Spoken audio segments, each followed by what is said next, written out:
أشهد أن لا إله إلا الله.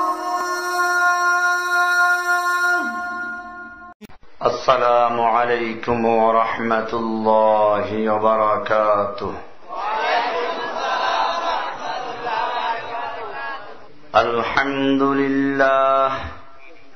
الحمد لله نحمده ونستعينه ونستغفره ونؤمن به ونتوكل عليه ونعوذ بالله من شرور أنفسنا ومن سيئات أعمالنا من يهده الله فلا مضل له ومن يضلله فلا هادي له وأشهد أن لا إله إلا الله وحده لا شريك له لا ند له ولا ضد له ولا مثل له ولا مثيل له ولا شبه له ولا كفو له وأشهد أن سيدنا محمدا عبده ورسوله الذي أرسله إلى كافة الناس بشيرا ونذيرا وداعيا إلى الله بإذنه وسراجا منيرا أما بعد فأعوذ بالله من الشيطان الرجيم بسم الله الرحمن الرحيم হারবাইদ নন্দীবাড়ি সরকারি প্রাথমিক বিদ্যালয় মাঠ প্রাঙ্গণে অনুষ্ঠিত দ্বিতীয় বার্ষিক ওয়াজ মাহফিলের সম্মানিত সভাপতি হযরতে উলামায়ে কেরাম, বিভিন্ন স্থান থেকে আগত কোরআন এবং হাদিসের অনুসারী মুসলিম ভাইয়েরা, পর্দার আড়ালে অবস্থানরত আমার মা ও বোনেরা, আল্লাহ সুবহানাহু ওয়া তাআলার মহান দরবারে লাখ শুকরিয়া জ্ঞাপন করছি, যিনি আমাদেরকে অত্যন্ত মেহেরবানি করে, অত্যন্ত ভালোবেসে এই দ্বীনি মাহফিলে আসার তৌফিক এনায়েত করেছেন। এজন্য বলি আলহামদুলিল্লাহ। রাসূল আকরাম সাল্লাল্লাহু আলাইহি ওয়াসাল্লাম ইরশাদ করেছেন, وعن معاوية بن أبي سفيان رضي الله تعالى عنهما قال قال رسول الله صلى الله عليه وسلم من يرد الله به خيرا يفقهه في الدين। রাসূল আকরাম সাল্লাল্লাহু আলাইহি ওয়াসাল্লাম ইরশাদ করেন, আল্লাহ রাব্বুল আলামিন যেই ব্যক্তির মঙ্গল কামনা করেন, যেই ব্যক্তির কল্যাণ কামনা করেন, সেই ব্যক্তিকে দ্বীনের সহিহ জ্ঞান এবং দ্বীনের সহিহ ইলম অর্জন করার তৌফিক দান করেন। জোরে বলুন সুবহানাল্লাহ। আজকে আমরা এমন একটা অবস্থায় এই মাহফিল করতে যাচ্ছি, যখন সারা পৃথিবীর মুসলিম জাতি এক কঠিন বিপদের সম্মুখীন। পৃথিবীর যেদিকে তাকায় সেদিকেই একটাই কেবলমাত্র দৃশ্য, তা হচ্ছে কাফের, মুশরিক, ইহুদি, খ্রিস্টান, হিন্দু, বৌদ্ধ যত রকম আছে সবগুলো ঐক্যবদ্ধভাবে মাঠে নেমেছে মুসলিম জাতিকে পৃথিবীর মানচিত্র থেকে বিদায় করে দেওয়ার জন্য। ফিলিস্তিনের মুসলমানদেরকে যুগ যুগ ধরে হত্যা করা হচ্ছে। মুসলিম জাতির প্রথম কিবলা বাইতুল মুকাদ্দাস ইহুদিরা দখল করে আছে। আফগানিস্তানের মুসলমানদেরকে যুগ যুগ ধরে হত্যা করা হচ্ছে, অথচ আফগানিস্তানের বামিয়ানে যখন মূর্তি ভাঙ্গা হল, গোটা দুনিয়ার মিডিয়া তোলপাড় সৃষ্টি করল, মানবাধিকার লঙ্ঘন হচ্ছে। আর সেই আফগানিস্তানে যখন স্কুলে বোমা হামলা করে আমেরিকা 300 শিশুদেরকে হত্যা করল, সেখানে মিডিয়া চুপ করে থাকলো, কারণ এই শিশুগুলো মুসলমানদের সন্তান।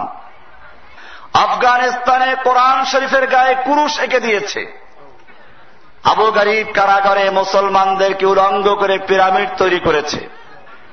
ইরাকের মুসলমানদেরকে অবরোধ দিয়ে প্রায় 10 লক্ষ শিশুদেরকে হত্যা করার পরে বাকিদেরকে বোমা হামলা করে হত্যা করল। কাশ্মীরি মুসলমানদেরকে যুগ যুগ ধরে হত্যা করা হচ্ছে। বসনিয়া, চেচনিয়া, আরাকান, বিভিন্ন স্থানে মুসলিমদের একই অবস্থা। অথচ আল্লাহর নবীর যুগের দিকে যদি তাকাই, সাহাবায়ে কেরামদের যুগের দিকে যদি তাকাই, আমরা দেখি যে সাহাবায়ে কেরামদের যুগে মুসলিমীয় মুসলমানদের ভয়ে গোটা দুনিয়া থরথর করে কাঁপত। আল্লাহর রাসূল সাল্লাল্লাহু আলাইহি ওয়াসাল্লাম তাবুকের যুদ্ধের জন্য নাম নিচ্ছেন। সাহাবায়ে কেরাম কে কার আগে নাম লেখাবেন সেই প্রতিযোগিতা করছিলেন। এরই মধ্যে একজন মহিলা নিজের দুধের সন্তানকে এনে হাজির করল। বলল, ইয়া রাসূলুল্লাহ, আপনি যুদ্ধের জন্য নাম চাচ্ছেন। আমার স্বামী আগের যুদ্ধে শাহাদাত বরণ করেছে, আমার বড় সন্তানগুলো আগে শহীদ হয়ে গেছে, আমার ভাইগুলো শাহাদাত বরণ করেছে, আমার পরিবার থেকে যুদ্ধে অংশগ্রহণ করার মতো আর কোন যুবক নেই। ইয়া রাসূলুল্লাহ, মেহেরবানি করে আপনি আমার এই দুধের সন্তানটাকে কবুল করে নিন। রাসূল আকরাম সাল্লাল্লাহু আলাইহি ওয়াসাল্লাম বললেন যে, মহিলা, আমি তো যুদ্ধের জন্য নাম চাচ্ছি, আমার এমন লোকের প্রয়োজন যে তীর চালাতে পারবে, তরবারি চালাতে পারবে, ঘোড়ায় বসতে পারবে, উঠে বসতে পারবে, ঢাল ঘুরাতে পারবে। তোমার এই সন্তান কোনোটাই তো করতে পারবে না। আল্লাহর নবীর সাহাবী, মহিলা সাহাবী চোখের পানি ছেড়ে দিয়ে বলেন, ইয়া রাসূলুল্লাহ, আমিও জানি আমার এই দুধের শিশু তীর চালাতে পারবে না, তরবারি চালাতে পারবে না, ঘোড়ায় বসতে পারবে না, উঠে বসতে পারবে না, ঢাল ঘুরাতেও পারবে না, কিন্তু ঢাল হতেও তো পারবে।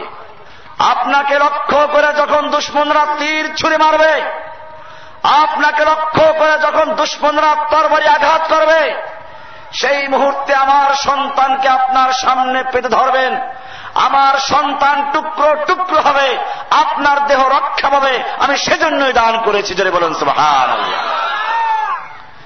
ওয়ালা তাহিনু ওয়ালা তাহজানু ওয়া আনতুমুল আ'লাউনা ইন কুনতুম মুমিনিন। তোমাদের কোনো ভয় নেই, তোমাদের কোনো চিন্তা নেই, তোমরাই থাকবে উচ্চাসনে, তোমরাই থাকবে বিজয়ী। ইন কুনতুম মুমিনিন, শর্ত একটাই, যদি তোমরা মুমিন হতে পারো, মুমিন হয়ে থাকো। এর নাম ছিল মুমিন। এই দৃশ্য যখন রোম সম্রাটের গোয়েন্দারা দেখল, রোম সম্রাটকে গিয়ে বলল যে, খবরদার, মুসলিম জাতির সঙ্গে যুদ্ধ করার মতো দুঃসাহস করার প্রয়োজন নেই। রোম সম্রাট জিজ্ঞেস করলেন, ব্যাপার কি, মুসলমানদের সৈন্য আমাদের চেয়ে বেশি? বলো, না, সৈন্য তো আমাদের চেয়ে অনেক কম। বলে, তাহলে ওদের অস্ত্র বেশি? না, অস্ত্র ওদের কম। তাহলে কি ওদের গায়ে শক্তি বেশি? বলে, না, ওরা তো জীর্ণ শীর্ণ, শুকনো রুটি আর খেজুর খায়। রোম সম্রাট রাগ করল, অস্ত্র আমাদের বেশি, সৈন্য আমাদের বেশি, শক্তি আমাদের বেশি, কেন আমাকে ভয় দেখাচ্ছ? গোয়েন্দারা বলল যে, বাদশাহ জাহাপনা, অস্ত্র ঠিকই আমাদের বেশি, সৈন্য আমাদের বেশি, শরীরে শক্তি আমাদের বেশি, কিন্তু জেনে রাখুন, মুহাম্মদ সাল্লাল্লাহু আলাইহি ওয়াসাল্লামের সাথে এমন একদল মুমিন রয়েছে তোমার সৈনিকদের কাছে মদের পেয়ালা এবং সুন্দরী যুবতী নারী যত প্রিয়, মুহাম্মাদের সৈনিকদের কাছে আল্লাহর রাস্তায় জীবন দেওয়া তার চেয়েও বেশি প্রিয়। এই জন্যই তারা ভয়ে থরথর করে কাঁপত। যে ইহুদি আজকে মুসলমানদের প্রথম কেবলা দখল করে আছে সাহাবায়ে কেরামদের যুগে, কাল সেই ইহুদিরা মুসলমানদের কাছে একটু থাকার জন্য ভিক্ষা চেয়েছিল। আপনারা জানেন ওমর ইবনুল খাত্তাব রাদিয়াল্লাহু তাআলা আনহু যখন ইহুদিদেরকে খায়বর থেকে যাওয়ার জন্য বহিষ্কারের নোটিশ দিলেন, ইহুদি নেতা গিয়ে ওমর বিন খাত্তাবের দরবারে হাত জোর করে বলল, ওমর, তুমি কেন আমাদেরকে এখান থেকে বহিষ্কার করছো? তোমার নবী তো আমাদেরকে এখানে থাকার জন্য অনুমতি দিয়েছিলেন। আল্লাহর নবীর সাহাবী ওমর বিন খাত্তাব রাদিয়াল্লাহু তাআলা আনহু বললেন, আরে দুশমন, সেদিন আল্লাহর নবী কি বলেছিলেন প্রত্যেকটা অক্ষর আমার মুখস্থ আছে। সেদিন বলেছিলেন, যতদিন পর্যন্ত আল্লাহ তাআলা তোমাদেরকে এখানে থাকার জন্য পছন্দ করবেন ততদিনই থাকতে পারবে। তিনি এও বলেছিলেন, সেদিন বেশি দূরে নয়, যেদিন তোদেরকে এখান থেকে বহিষ্কার করা হবে, এবং তোকে উদ্দেশ্য করে বলেছিলেন যে তোর উট তোকে নিয়ে এত দূর পর্যন্ত চলতে থাকবে, চলতে চলতে ক্লান্ত হয়ে যাবে। আর ইহুদির গোষ্ঠী আজকে সেই দিন এসেছে, তোদেরকে এখান থেকে যেতেই হবে। আর সেই ইহুদিরা মাত্র 70 লাখ ইহুদি ইসরায়েলে 150 কোটি মুসলিম জাতির বিরুদ্ধে লড়াই করছে। এর কারণটা কি? এর কারণ একটাই, আল্লাহ তাআলা বলেছেন, ওয়ালা তাহিনু ওয়ালা তাহজানু ওয়া আনতুমুল আ'লাউনা ইন কুনতুম মুমিনিন। তোমাদের কোনো ভয় নেই, তোমাদের কোনো চিন্তা নেই, এখন শত্রু কি করবে, ভবিষ্যৎ কি হবে, তোমাদের কোনো চিন্তা করার প্রয়োজন নেই, তোমরাই থাকবে বিজয়ী ইন কুনতুম মুমিনিন, যদি তোমরা মুমিন হতে পারো। কি হতে পারো? আপনারা বলবেন যে আমরা তো সবাই মুমিন, মাশাআল্লাহ, মুমিন না হলে কি বসি নাকি? কোরআনের মজলিসে বসে আছি। আমার দেশে যত মাহফিল হয়, পৃথিবীর অন্য কোন দেশে এত মাহফিল হয় না। এই মুসলিমদেরকে যদি জিজ্ঞেস করা হয় ইসলাম অর্থ কি, তাও জানে না। আমরা যখনই জিজ্ঞেস করি, ওলামায়ে কেরাম না, পাবলিকদেরকে জিজ্ঞেস করছি, বলুন তো ইসলাম অর্থ কি? শান্তি, এটাই বলে সবাই, আপনারা বললেন। অথচ মাদ্রাসায় ভর্তি হয়ে 2 ক্লাস পড়লে একটা কিতাব পড়ানো হয়, মিজান মুনশাইব, পরিষ্কার লেখা আছে, আল ইসলাম মুসলমান সুদান ওয়া গারদান নিহাদান বাতাত। ইসলাম মানে হচ্ছে এক আল্লাহর বিধানের কাছে, এক আল্লাহর হুকুমের কাছে ব্যক্তি জীবনে, পারিবারিক জীবনে, সামাজিক জীবনে, রাষ্ট্রীয় জীবনে, সব ক্ষেত্রে এক আল্লাহর হুকুমের কাছে আত্মসমর্পণ করার নাম ইসলাম। কোরআন বলছে, ইয ক্বালা লাহু রাব্বুহু আসলিম ক্বালা আসলামতু লিরাব্বিল আলামিন। আল্লাহ রাব্বুল আলামিন ইব্রাহিম আলাইহিস সালাতু ওয়াস সালামকে বললেন আসলিম, তার মানে কি শান্তিতে ঘুমিয়ে থাকো আর আমরা বোম মারবো। ইয ক্বালা লাহু রাব্বুহু আসলিম, ইব্রাহিম আলাইহিস সালাতু ওয়াস সালাম বুঝতে পারলেন আসলিম মানে কি, সঙ্গে সঙ্গে উত্তর দিলেন ক্বালা আসলামতু লিরাব্বিল আলামিন, আমি গোটা জগৎ সমূহের যিনি রব, যিনি আইনদাতা, বিধানদাতা, সমস্ত ক্ষমতার মালিক, আমি কেবলমাত্র তার কাছে আত্মসমর্পণ করলাম। জোরে বলুন সুবহানাল্লাহ। ইসলাম মানে বোঝা গেল আত্মসমর্পণ করা।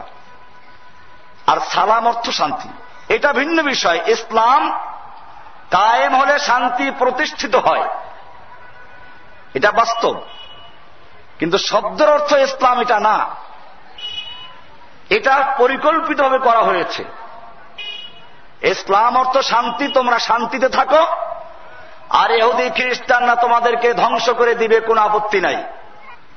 ইংরেজরা এই দেশ যখন শাসন করেছিল তখন এই সব অর্থগুলো পরিবর্তন করে দিয়েছে, যার কারণে দেখবেন স্কুল কলেজ ইউনিভার্সিটির বইগুলোতে লেখা আছে ইসলাম মানে শান্তি, আর ওরা যখন বক্তব্য দেয় ইসলাম শান্তির ধর্ম, সবাই মার খাও, আমরা কিছুই, তোমরা কিছু বলো না। ভাইরা আমার, কোরআনুল কারীমে আল্লাহ রাব্বুল আলামিন সেজন্য ইসলাম শব্দের অর্থ পরিষ্কার করে দিয়েছেন। আর এই ইসলাম যারা পূর্ণ করে তারাই হচ্ছে মুসলিম, যারা পালন করে। ওয়া সাম্মাকুমুল মুসলিমিন মিল্লাতা আবিকুম ইব্রাহিম ওয়া সাম্মাকুমুল মুসলিমিন। আমাদের পরিচয় আমরা মুসলিম, ইসলাম পালন করলাম না, নাম মুসলিম, এটা হবে? একজন লোকের মাথার তালু থেকে পা পর্যন্ত কুচকুচে কালো, নাম লালু, লাল মিয়া, আছে না এরকম? আমরা কোরআনের বেলায় সেটাই করেছি। আল্লাহ রাব্বুল আলামিন ইসলামের মাধ্যমে শান্তি প্রতিষ্ঠা করার জন্য আমাদেরকে একটা বিধান দিয়েছেন, তার নাম কি? কোরআন। মানুষকে চক্ষু দিয়েছেন যেমন দেখার জন্য, চোখ থাকলে কি দেখা যাবে? কইবেন যে চোখ অন্ধ থাকলে দেখা যায় না, না তা বলছি না। আপনার চোখের পাওয়ারও ঠিক আছে, চোখ দুটো সব ঠিক আছে, তারপরেও দেখতে পারবেন না যদি চোখের সামনে কোনো আলো না থাকে। কি না থাকে? বাতি বন্ধ গেলে দেখা যাবে কিছু? সূর্যের আলো, চাঁদের আলো, মোমবাতির আলো, বিদ্যুতের আলো, কোন প্রকারের আলো যদি তোমার চোখের সামনে না থাকে, তোমার চোখের পাওয়ার যত ভালো হোক না কেন কিছুই দেখা যাবে না। ঠিক কিনা? ঠিক তেমনি ভাবে আল্লাহ রাব্বুল আলামিন মানব জাতিকে আরেকটা চক্ষু দিয়েছেন, জ্ঞানের চক্ষু, বিবেক বুদ্ধির চক্ষু। এটা দিয়েছেন আল্লাহকে চেনার জন্য, আল্লাহর বিধানকে জানার জন্য। কিন্তু এই জ্ঞান চক্ষু দিয়েও আল্লাহকে চেনা যাবে না, বোঝা যাবে না যতক্ষণ পর্যন্ত এই জ্ঞান চোখের সামনে একটা আলো না থাকবে। সেই আলোটার নাম হচ্ছে কোরআন। যারা বলুন সুবহানাল্লাহ। কোরআন বলছে কাদ জাআকুম মিনাল্লাহি নূরুন ওয়া কিতাবুম মুবিন, তোমাদের কাছে আল্লাহর পক্ষ থেকে নূর আগমন করেছে। নূর মানে আলো। এই আলো বলতে কোরআন কি বোঝানো হয়েছে? কারণ সূরা সাবে বলা হয়েছে ইউরিদুনা লিইউতফিউ নূরাল্লাহি বিআফওয়াহিহিম ওয়াল্লাহু মুতিম্মু নূরিহি ওয়ালাউ কারিহাল কাফিরুন। দুনিয়ার সমস্ত কাফেররা চায় আল্লাহর নূরকে ফুৎকার দিয়ে নিভিয়ে দিতে। এই নূর মানে কোনটা? ইউরিদুনা লিইউতফিউ নূরাল্লাহ, তারা আল্লাহর নূরকে নির্বাপিত করতে চায়, নিভিয়ে দিতে চায়। বিআফওয়াহিহিম, মুখের ফুৎকার দিয়ে। আল্লাহু মুতিম্মু নূরিহি, আল্লাহ রাব্বুল আলামিন তার নূরকে পূর্ণ করে ছাড়বেন। ওয়ালাউ কারিহাল কাফিরুন, যদিও দুনিয়ার সমস্ত কাফের, ইহুদি, মুশরিক, নাসারা, বৌদ্ধ, হিন্দু সব যদি একত্র হয়ে আমার দ্বীনকে নির্বাপিত করতে চায়, কোরআনকে নিভাতে চায়, ওরা কিছুতেই পারবে না। পূর্ণ করে ছাড়বেন কে? আলো। কোরআনের নাম আলো। সে আলো কি আমরা মানি? আল্লাহ রাব্বুল আলামিন কোরআনুল কারীমে হুকুম দিলেন চোরের থেকে বাঁচতে হলে ঔষধ আছে, বিধান আছে। আস-সারিকু ওয়াস-সারিকাতু ফাকতাউ আইদিয়াহুমা জাযাআম বিমা কাসাবা নাকালাম মিনাল্লাহ। চোর চাই পুরুষ হোক চাই নারী হোক, এদের হাত কেটে দাও। আইনটা কার? সূরা মায়েদার 38 নম্বর আয়াত। আস-সারিকু ওয়াস-সারিকাতু ফাকতাউ আইদিয়াহুমা, চোর চাই পুরুষ হোক চাই নারী হোক, ওদের হাত কেটে দাও। এই হাত কেটে দেওয়া হলে পরে আর কেউ চুরি করতে সাহস করবে না। একটা যদি চোরের হাত কাটা এলাকায়, আর এই এলাকায় 10 বছরে চুরি হবে? এই বিধান দিয়েছেন কে? আমার জাতি বলল এই চোরের হাত কাটার বিধান চলবে না। বিকল্প আইন তৈরি করলো, আল্লাহর আইন বাতিল করলো। অথচ আল্লাহর আইন বাতিল করার অধিকার কারো আছে? অনেক আছে যারা এখন চিন্তা করে হাত কাটলে বেটা খাইবে কেমনে। আল্লাহর চেয়েও বেশি দরদি।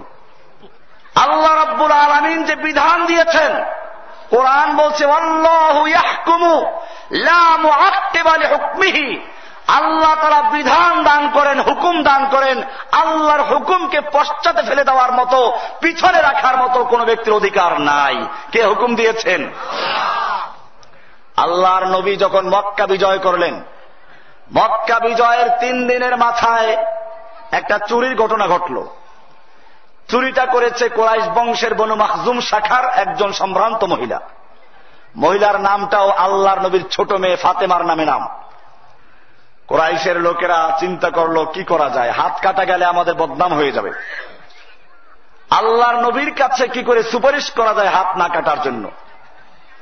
সবাই গিয়ে আল্লাহর নবীর পালক পুত্র জায়েদ, তার পুত্র উসামা, আল্লাহর নবীর পালক নাতি, খুব আদরের নাতি, একে গিয়ে ধরল, তুমি একটু নবীর কানে কানে গিয়ে বলবা যে যেন এটাকে একটু বিকল্প ব্যবস্থা করা হয়। তাছাড়া নবীকে এটাও জানিয়ে দাও কুরাইশ বংশের মেয়ে, নবীর বংশ তো কুরাইশ বংশ। তারপরে মেয়েটার নামও ফাতেমা। এটা শুনলে হয়তো আল্লাহর নবী বিকল্প ব্যবস্থা করবেন।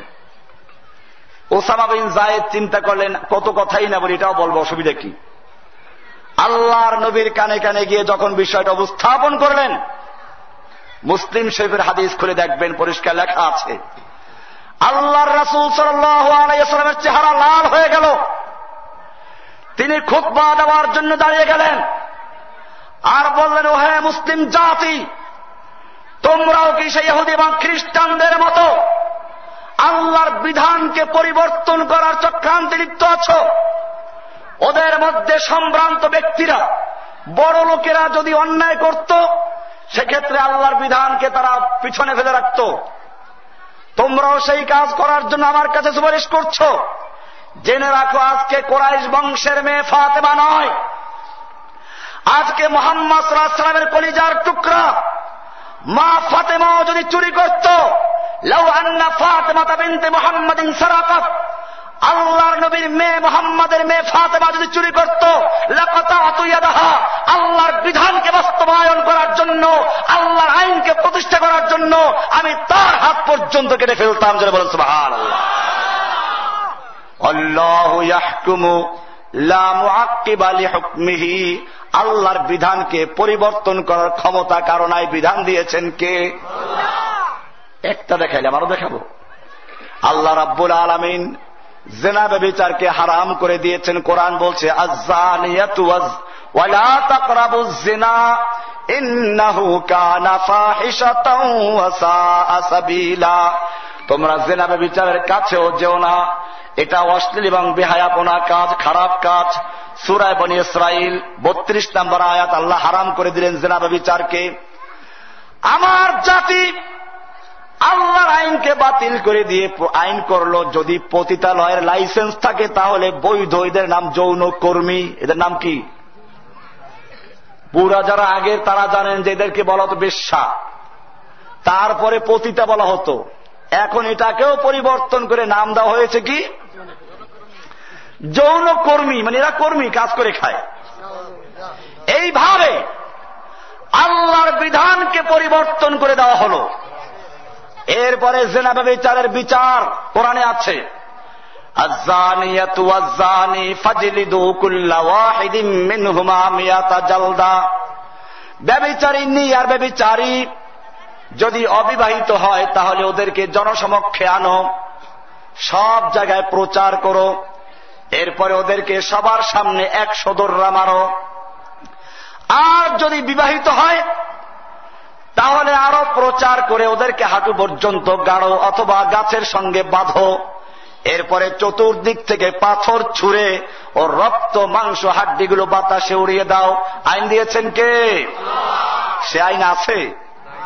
এই আইন যদি বাস্তবায়ন থাকত তাহলে গোটা গাজীপুরে একটা যদি বিচার করা হতো তাহলে আর কোন মেয়েকে ধর্ষণ করার সাহস কেউ করত না, ঠিক কিনা? আল্লাহর এই আইনটাকে বাতিল করে দেওয়া হলো। এমনি ভাবে আল্লাহ রাব্বুল আলামিন হুকুম দিয়েছেন পর্দার বিধান। ইয়া আইয়ুহান নাবিয়্যু কুল লিআজওয়াজিকা ওয়া বানাতিকা ওয়া নিসাইল মুমিনিন ইউদনিনা আলাইহিন্না মিন জালাবিবিহিন্না, হে নবী, আপনি আপনার স্ত্রীদেরকে এবং আপনার মেয়েদেরকে এবং সমস্ত মুমিনদের মেয়েদেরকে বলুন ইউদনিনা আলাইহিন্না মিন জালাবিবিহিন্না, যেন তারা নিজের উপরে পর্দা করে নেয়, জিলবাব ঝুলিয়ে দেয়, পর্দা ঝুলিয়ে দেয়। সূরা আল আহজাব 59 নম্বর আয়াত আল্লাহ বলছেন, ইয়া আইয়ুহান নাবিয়্যু কুল লিআজওয়াজিকা ওয়া বানাতিকা ওয়া নিসাইল মুমিনিন, আপনার মেয়েদেরকে, আপনার স্ত্রীদেরকে এবং সমস্ত মুমিনদের মেয়েদেরকে বলুন ইউদনিনা আলাইহিন্না মিন জালাবিবিহিন্না, আলাইহিন্না লা আলা উনুকিহিন্না, যেন তারা নিজের উপরে, উপরে বলতে শরীরটা পুরো ঢাকতে হবে, চেহারাও ঢাকতে হবে, কোনটা খালি রাখা যাবে না। আল্লাহ তাআলা বলছেন এইটা যদি করো তাহলে আর তোমাদের সমাজে ইফতিজিং থাকবে না, দর্শন থাকবে না। আমার জাতি আল্লাহর এই পর্দার বিধানকেও বাতিল করে বলল পর্দার জন্য কাউকে বাধ্য করা যাবে না, ঠিক কিনা? রায় দেওয়া হয় নাই? আমি এক একটা দেখাচ্ছি আল্লাহর বিধান কয়টা পরিবর্তন করেছে। এমনি ভাবে আল্লাহ রাব্বুল আলামিন হুকুম দিলেন সম্পদের বন্টন কেমনে করতে হবে, হুকুম দিয়েছেন কে? সূরা নিসার 11 নম্বর আয়াত আল্লাহ বলছেন, ইউসিকুমুল্লাহু ফি আওলাদিকুম লিযযাকারি মিসলু হাজ্জিল উনসায়াইন। ইউসিকুমুল্লাহু, আল্লাহ তাআলা তোমাদেরকে ওসিয়াত করছেন, বিধান দিচ্ছেন, হুকুম দিচ্ছেন। কে হুকুম দিচ্ছেন?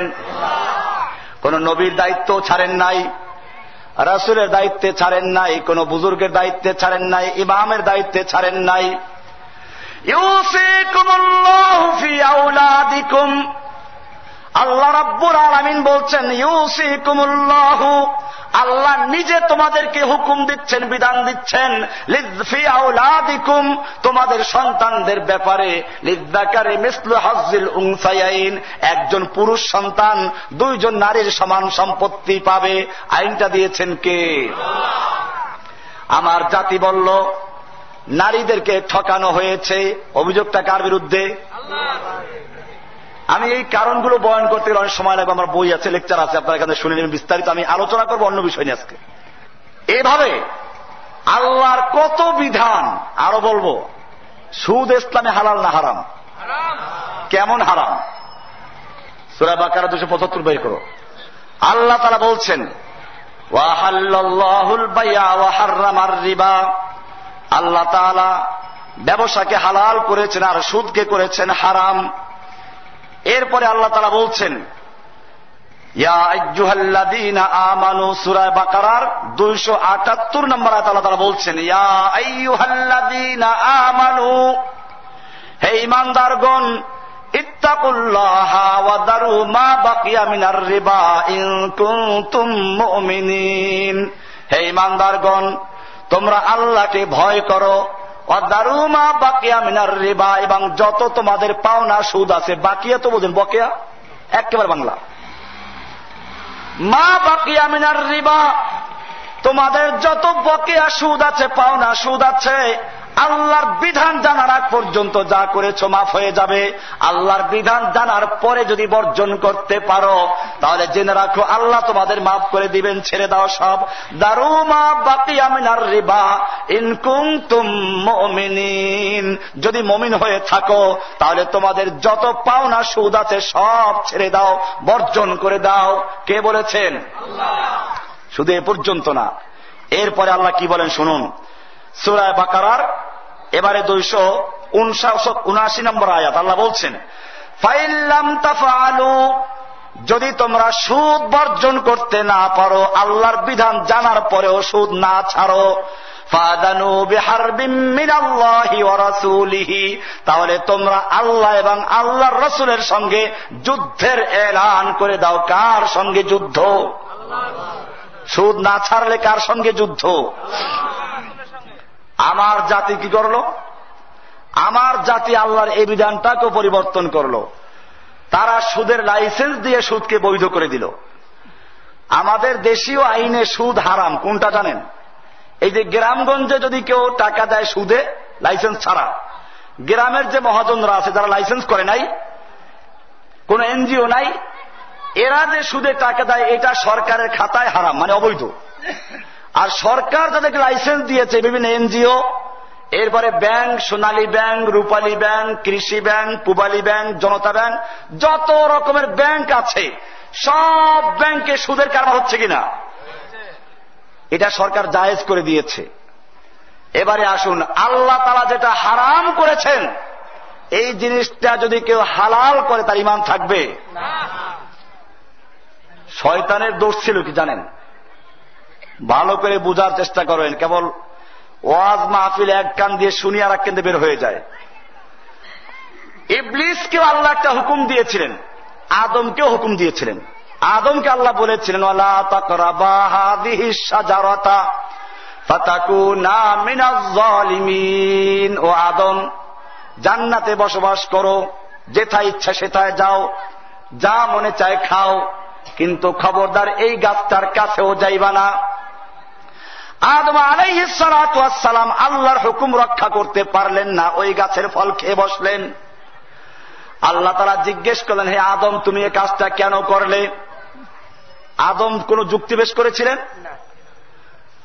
আদম সম্পর্কে আসছে ফাতালাক্কা আদামু মির রাব্বিহি কালিমাতিন ফাতাবা আলাইহি। আদম আলাইহিস সালাতু ওয়াস সালাম আল্লাহর পক্ষ থেকে কিছু কালিমা, কিছু বাণী অর্জন করেছেন এবং তার মাধ্যমে তিনি তওবা করেছেন। আল্লাহ তার তওবা কবুল করেছেন। তাফসিরে লেখে সেই কলেমাগুলো ছিল কি? রব্বানা যালামনা আনফুসানা ওয়া ইল্লাম তাগফির লানা ওয়া তারহামনা লানাকুনান্না মিনাল খাসিরিন। ও রব্বুল আলামিন, রব্বানা যালামনা আনফুসানা, ও আমার রব, আমরা আমাদের নফসের উপরে জুলুম করেছি, অত্যাচার করেছি, গুনাহ করে ফেলেছি, পাপ করে ফেলেছি।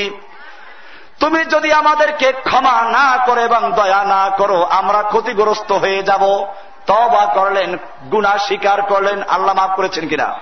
ফাতাবা আলাইহি, আল্লাহ তাআলা তার তওবা কবুল করে নিলেন। ইবলিসকেও আল্লাহ তাআলা সুযোগ দিয়েছেন, আল্লাহ জুলুম করেন নাই। ইবলিসকে আল্লাহ জিজ্ঞেস করলেন, ইয়া ইবলিস মা মানাআকা আল্লা তাসজুদা ইয আমারতুক। ও ইবলিস, আমি যখন তোমাকে হুকুম করলাম আল্লাহর জন্য, আমি যখন হুকুম করলাম আদমকে সেজদা করার জন্য, কেন সেজদা করলি না? ইবলিস যদি বলতো যে আল্লাহ অন্যায় করেছি, রব্বানা যালামনা, আদমের মতো বলতো, আল্লাহ মাফ করতেন কিনা? সে কিনা বলেছে? বোঝা গেল অন্যায় করা বড় কথা না। অন্যায় করে যদি মাফ চা, আল্লাহ কি করবেন? যত বড় অন্যায় করুক, আমি সামনে আলোচনা নিয়ে আসবো ইনশাআল্লাহ এগুলো। কিন্তু অন্যায় করার পরে যদি আল্লাহর বিরুদ্ধে যুক্তি পেশ করে, আল্লাহ ক্ষমা করবেন? ইবলিস এটাই করেছে। ইবলিস বলল কি সুন্দর করে দেখেন, আল্লাহর সামনে যুক্তি পেশ করছে। ক্বালা আনা খায়রুম মিনহু। ইবলিস বলল, আল্লাহ আমি তো আদমের চেয়ে ভালো। কেমনে ভালো? ভালো মানি হলো, তার কথার অর্থ হচ্ছে এই যে তোমার হুকুমটা ঠিক মতো হয় নাই, যুক্তিসঙ্গত হয় নাই, তুমি আমাকে ঠকিয়েছো, আমার অধিকার হরণ করেছো, মানব অধিকার লঙ্ঘন করেছো। আনা খায়রুম মিনহু খলাকতানি মিন নারিন ওয়া খলাকতাহু মিন তিন। আপনি আমাকে সৃষ্টি করেছেন আগুন দিয়ে, আদমকে সৃষ্টি করেছেন মাটি দিয়ে। আগুনের গতি হচ্ছে ঊর্ধ্বে, মাটির গতি নিম্নে। আগুন যদি নিচেও জ্বালায় উপরে উঠে, আর মাটি যদি উপরে ছুঁড়ে মারা হয় নিচের দিকে চলে আসে। সুতরাং যুক্তির কথা হচ্ছে এই, আদম আমাকে সেজদা করবে, আমি আদমকে সেজদা করবে, না যুক্তিতে ধরে না। প্রথম যুক্তিবাদীর নাম কি? কাজে খেয়াল রাখবেন, আমার দেশে ইসলামকেও এখন মাপে যুক্তি দিয়ে বক্তাদের নামের সঙ্গে কত কিছু লাগায়। বুলবুলে বাংলাদেশ, আল্লাহ তাআলা সৃষ্টি করেছেন মানুষ, হয়ে গেছে বুলবুল।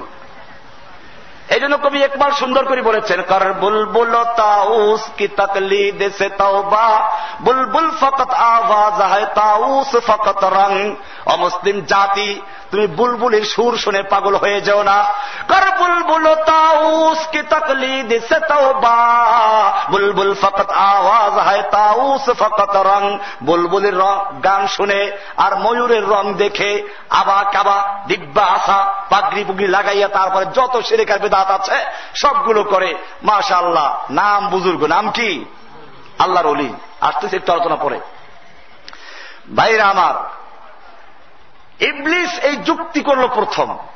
এই জন্য আমরা কোরআন এবং হাদিসে যা আসবে আমার যুক্তিতে ধরুক বা না ধরুক, সঙ্গে সঙ্গে কি করতে হবে? আত্মসমর্পণ করতে হবে। এরকম যারা মানে তাদের নাম কি? মুসলিম। আর যারা এগুলো মানে না, বরং পরিবর্তন করে আল্লাহর ভুল ধরে, তারা কি মুসলিম হবে? আমাদের জাতির এখানেই সর্বনাশ। আমার জাতি মনে করে আমরা লা ইলাহা ইল্লাল্লাহ পড়ছি, মুসলমান হয়ে গেছি, বা বিশ্বাস করি আল্লাহ আছে, মুসলমান হয়ে গেছি। এই বিশ্বাসগুলো মক্কার কাফেররাও করত। আপনারা একটা সোজা আমাকে উত্তর দেন, আল্লাহর নবীর আব্বার নাম কি? আমাদের নবীর আব্বার নাম কি? হ্যাঁ, আব্দুল্লাহ। এটা জোরে বলবেন, আব্দুল্লাহ। আব্দুল্লাহ মানে আল্লাহর গোলাম, আল্লাহর বান্দা। তো যদি লোকেরা মক্কার কাফেররা আল্লাহ বিশ্বাস না করত, তাহলে সন্তানের নাম তো আব্দুল্লাহ রাখে?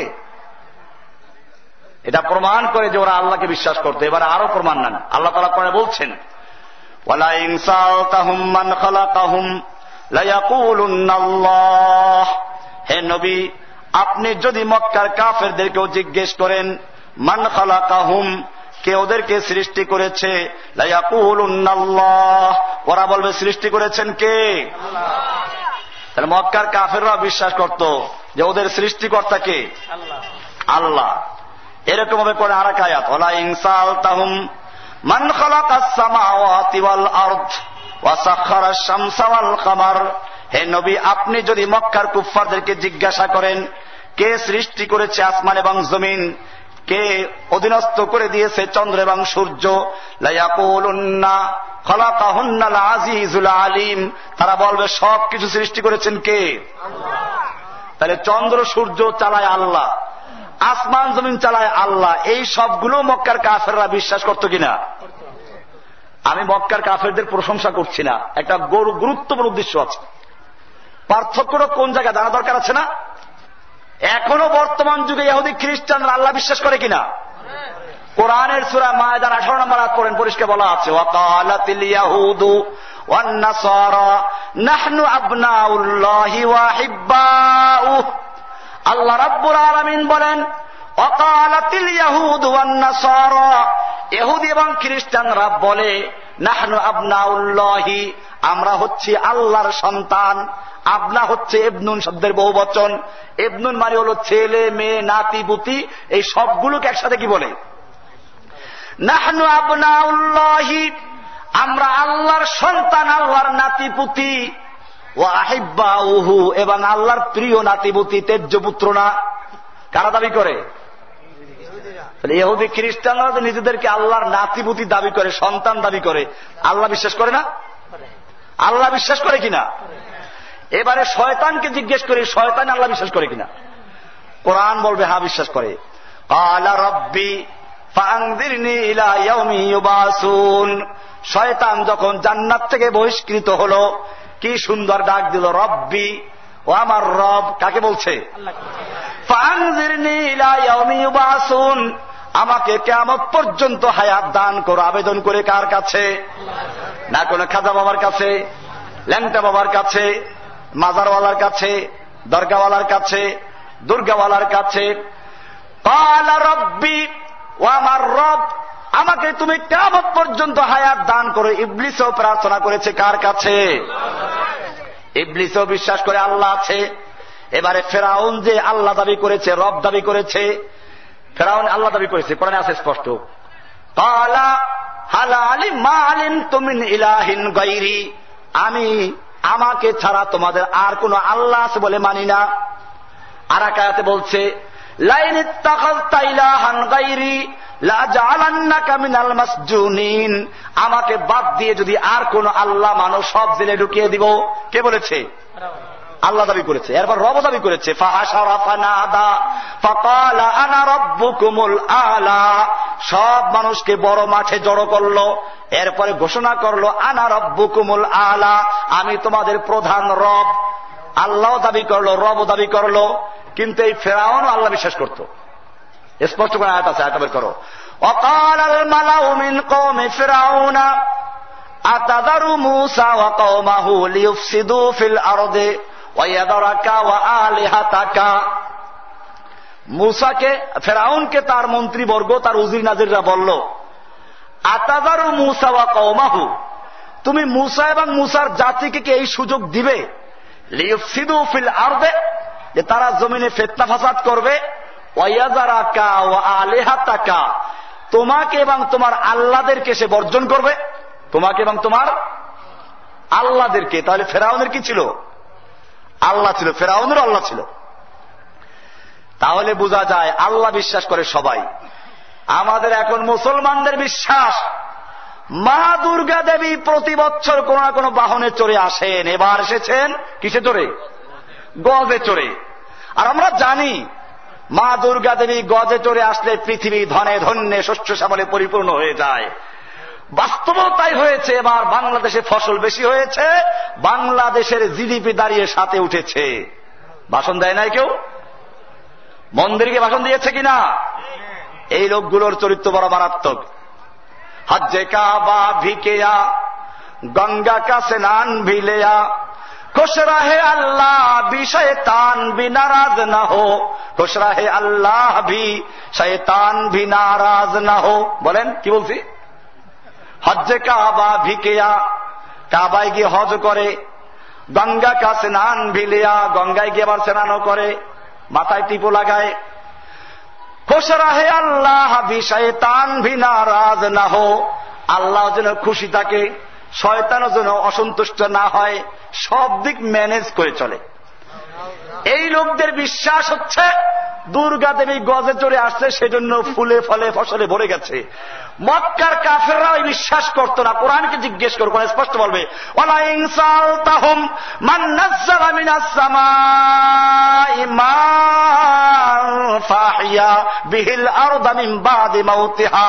হে নবী, আপনি যদি মক্কার কুফফারদেরকে জিজ্ঞেস করেন, আবু জাহেল আবু লাহাবদেরকে জিজ্ঞেস করেন, মান নাযালা মিনাস সামাই মা'আন, কে আসমান থেকে পানি বর্ষণ করে, বৃষ্টি দেয় কে, পানি দেয় কে, ফাহিয়া বিহিল আরদা মিন বাদি মাউতিহা, অতবার সেই পানির মাধ্যমে মৃত্যু জমিনকে, শুকিয়ে চৌচির হয়ে যাওয়া জমিনকে আবার জীবিত করে কে? লায়াকুলুন্নাল্লাহ, আল্লাহ বলছেন। তাহলে আবু জাহেল আবু লাহাবের গোষ্ঠী এরা অবশ্যই বলবে সবকিছু করেন কে? আল্লাহ। এবারে বলবেন যে হুজুর একটা জায়গায় পার্থক্য আমরা জানি, এটা তো আপনি বলতেছেন না। মক্কার কুফফাররা মূর্তি পূজা করতো, আমরা তো মূর্তি পূজা করি না, ঠিক না? মনে মনে প্রশ্ন আছে কিনা? আসুন, মক্কার কুফফাররা মূর্তি পূজা করত কেন সেটাও কোরআন বলছে। আল্লাহ রাব্বুল আলামিন বলছেন, আল্লাহ তাআলা বলছেন, মানা ওয়াল্লাযীনা ইত্তাখাযু মিন দুনিহি আউলিয়া, আল্লাহর পরিবর্তে যারা মূর্তি পূজা করে, দেবদেবী পূজা করে, বিভিন্ন রকম আউলিয়া বানিয়ে নিয়েছে, আল্লাহ তাআলা বলছেন, তারা বলবে, মা না'বুদুহুম ইল্লা লিয়ুকাররিবুনা ইলাল্লাহি যুলফা, আমরা তো এইগুলোর পূজা করি শুধুমাত্র এই জন্য এরা আমাদেরকে আল্লাহর নিকটে পৌঁছাইয়া দিবে। তাহলে মূর্তি পূজা করতে কি জন্য? আল্লাহকে পাওয়ার জন্য। কি বুজুর্গ দেখেন না, আল্লাহকে পাওয়ার জন্য তারা মূর্তি পূজা করত।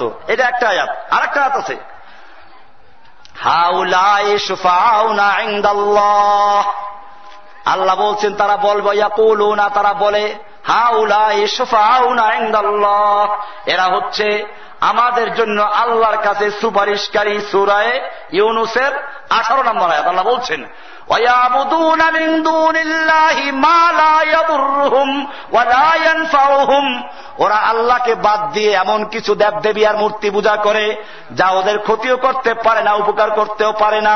ওয়ায়াকুলুনা, এবং তারা বলে, হাউলাই শুফাউনা ইনদাল্লাহ, এরা হচ্ছে আমাদের জন্য আল্লাহর কাছে সুপারিশকারী।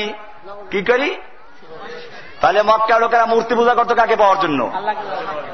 দেখেন কি চমৎকার কথা। এই যে দেবদেবী মূর্তি পূজা করতো আল্লাহকে পাওয়ার জন্য মাধ্যম রূপে। আপনি তো প্রার্থনা করেন মাধ্যম রূপে, খাজা বাবা, গাজা বাবা, ল্যাংটা বাবা, দরগাওয়ালা, দুর্গাওয়ালা, কত রকম আছে না?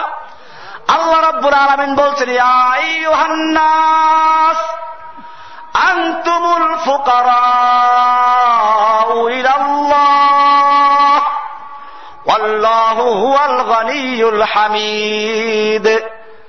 ও দুনিয়ার লোকেরা, ইয়া আইয়ুহান নাস, সমস্ত মানুষকে আল্লাহ তাআলা বলছেন, আনতুমুল ফুকারাউ ইলাল্লাহ, তোমরা সব আল্লাহর দরবারের ফকির।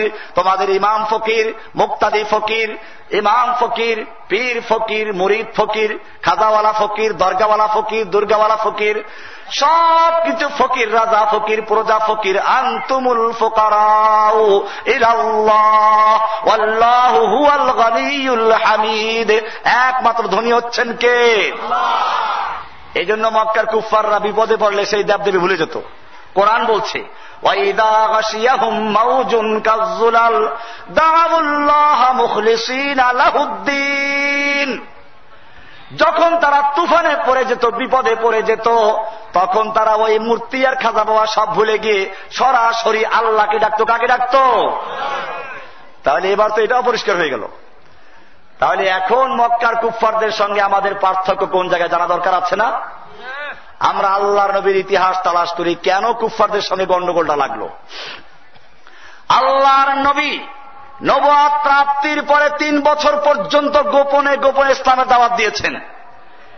এরপরে আল্লাহর পক্ষ থেকে হুকুম হল, ফাসদা বিমা তুমার ওয়া আরিদ আনিল মুশরিকিন, হে নবী, আপনার প্রতি আল্লাহর পক্ষ থেকে যে হুকুম নাজিল করা হয়েছে আপনি তা স্পষ্ট করে প্রকাশ্যে বলুন।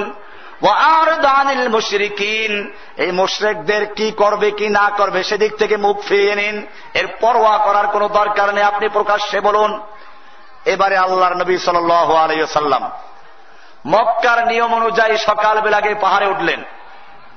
সাফা পাহাড় উঠে ডাক দিলেন, ইয়া সাবাহা, ইয়া বনি ফের, ইয়া বনি হাশিম, বিভিন্ন গোত্রের নাম ধরে ডাক দিলেন। সব নেতারা জড়ো হয়ে গেল।